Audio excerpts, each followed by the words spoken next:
Chers tous, bonjour. Cash en ce lundi 20 novembre 2023. Là, nous sommes à Kanda, c'est l'entrée principale qui mène à la mairie d'Akanda. Tout le monde connaît ici. Je fais cette vidéo ce matin pour vous parler de ça, de Gab Oil, la nouvelle station qui a été érigée ici. Bon, le débat, on en reparlera sur l'implantation tous azimuts, on va même dire sauvage, des stations d'essence dans tous les quartiers de Libreville, au milieu des habitations. Vous voyez là, tout ça c'est habité. Et la station qui vient d'être construite est là. Gab Oil. Alors, le week-end, il y a eu une fuite d'essence par ici. Et comme vous pouvez le voir, comme ici, cette voie qui mène à la mairie a été bien aménagée avec de part et d'autre des canalisations. Tout comme il y a une canalisation de l'autre côté.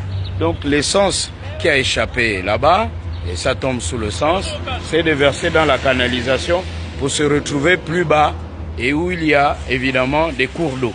Ça, c'était notre problème au niveau de la pollution.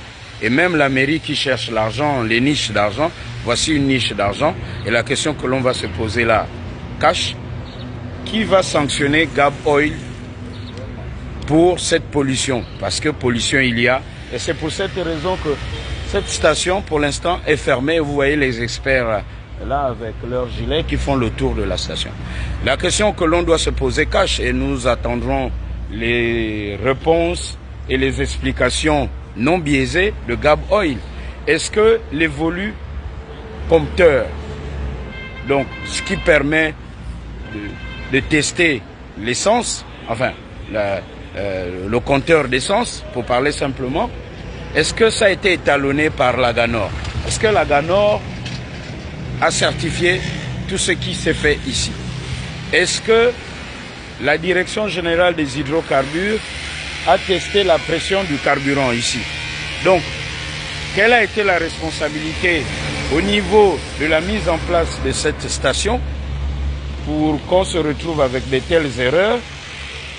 La Direction Générale des Hydrocarbures et l'Agence gabonaise de normalisation. Parce que si l'essence s'est échappée comme elle s'est échappée ici et va se retrouver dans les cours d'eau, il y a pollution et tous ceux qui habitent ici vont inhaler l'odeur de l'essence. Et qui paye ce préjudice? Et qui convoque Gabon Oil? Ou est-ce que Gabon Oil, parce que c'est Gabon Oil, ne va rendre les comptes à personne? Où est la Direction Générale de l'Environnement? Il me revient que avant l'établissement de cette station, il y a eu une consultation publique, étude d'impact environnemental, étude de danger, mais est-ce que tout ceci est fait dans les règles ou simplement comme une lettre à la poste parce qu'il faut obligatoirement implanter une station? Je conclus en disant les implantations anarchiques des stations d'essence dans nos villes est un gros sujet. Il va falloir que nous opérions aussi notre transition cash des mentalités. La transition cash des mentalités passe par une normalisation et un respect évidemment des exigences techniques. Est-ce qu'il y a un séparateur de carburant ici?